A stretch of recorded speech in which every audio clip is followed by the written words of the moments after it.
Edge of measure. Det är ett grundläggande koncept som vi kommer att återkomma till jämt i alla tekniker nästan. Det handlar om att vara där man inte riktigt når varandra, men man kan nå varandra om man rör sig lite framåt på något sätt. Därifrån kan man börja jobba med hot och finter och tekniker. Där är man ju utanför range, men man kan bestämma när man ska gå in då i the shark tank, där allt är farligt. Så härifrån når jag nästan, men lite närmare så når jag. Så här är jag ju in range, här är jag inom räckhåll. Då behöver jag backa lite grann, så här kan vi säga. Nu har jag svårt att nå. Här skulle man kunna säga edge of measure. Därför att om jag flyttar fram min fot lite grann här, då når jag.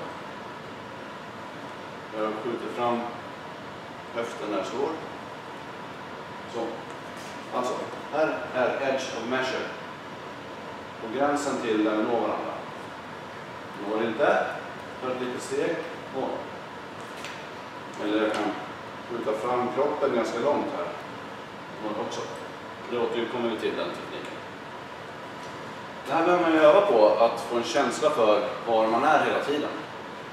En del delar upp till olika range, 4, 3, 2, 1, 0 och så vidare. Men det centrala är ju edge of measure.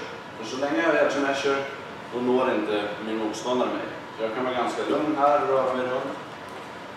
Om han gör en anfall, då kan jag fortsätta vara edge of measure. Byta vinkel och så vidare.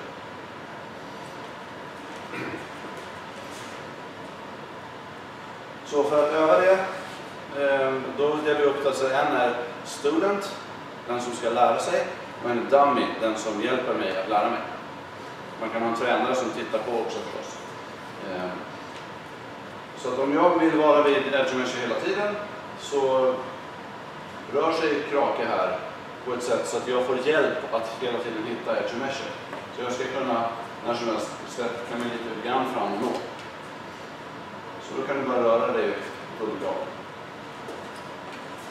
I sidled, bakåt.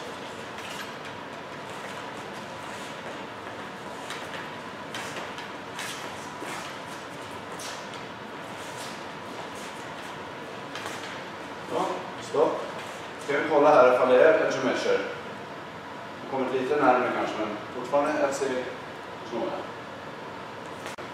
Dummy här kan ju, om jag kommer för nära när vi går runt här, nu har vi ett mjukt svärd så då kan han peta lite på mig så här, nu är det lite för nära. Du kollar var du når mig nu. Så.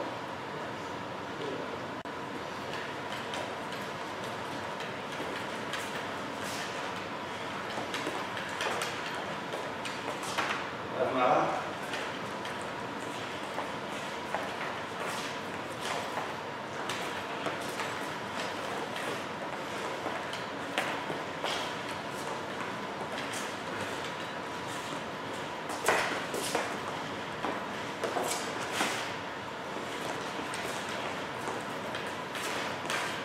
Så. Bra, man kan också köra lite lätt sparring med grejer på, och då kan man ju jabba väldigt ofta så att man ser, man lär känna var är räckvidden någonstans. Så jabbar man ofta så att man känner var man är, där kunde man ju gå varandra.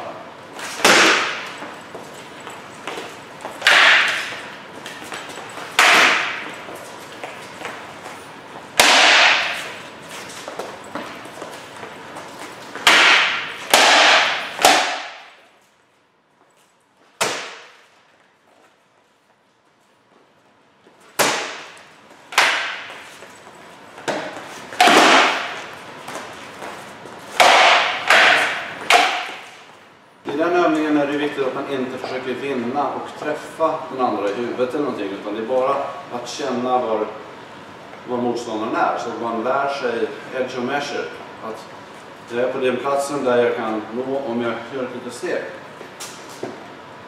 Den stora anledningen till att hitta edge of measure, det är både defensivt och offensivt.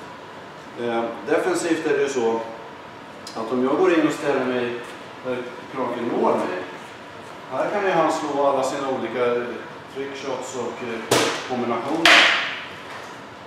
Han kanske har jätteundliga trick som man kan göra på mig. Om inte jag vet vem han är så vidare, så är det ju stor chans att jag dör. Om vi bara går in och står här och slår på varandra, det är bara en tidsfråga tills någon blir träffad. Det är väldigt optimistiskt och det blir ett rottinglotteri helt enkelt. Så därför vill jag ha kontroll på edge measure. När vi inte når honom, då vet jag att han kan inte slå mig här. Då är jag safe. Sen gäller matchen kommer att handla om vem som bestämmer när vi ska nå varandra. Om jag tar ett steg framåt och han backar ut lite grann nu, då har han nekat mig tillträde till range. Då måste jag börja om och försöka göra någonting annat. Jag kan inte bara jaga efter honom där, för då har han lurat mig in här. Och då kanske jag missar här. Ja. Så det är anledningen till edge measure.